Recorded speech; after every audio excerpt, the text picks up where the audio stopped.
এই যে ছোটো ছোটো শিশুরা, এরাই তো আমাদের ভবিষ্যৎ। এরা হচ্ছে সকালবেলার 8টা-9টা সূর্যের মতো, সমস্ত দিনই এদের সামনে।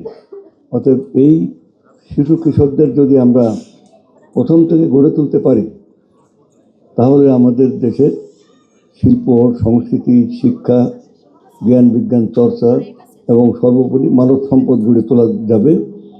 তাহলে আমাদের জাতি, আমাদের যে জাতীয় ঐতিহ্য, এটাকে আমরা সমুন্নত রাখতে পারব।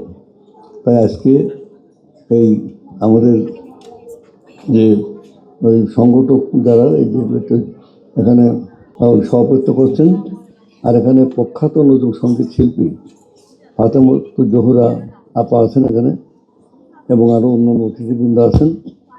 আমি আপনার সামনে যারা মানে ভাই বোনেরা এবং ছোটো ছোটো সোনামণিরা যারা আছেন, সবাইকে আমি আন্তরিকভাবে আমাদের সংস্কৃতি বিষয়ক মন্ত্রণালয়ের তরফ থেকে ধন্যবাদ জানিয়ে আমার বক্তব্য শেষ করছি।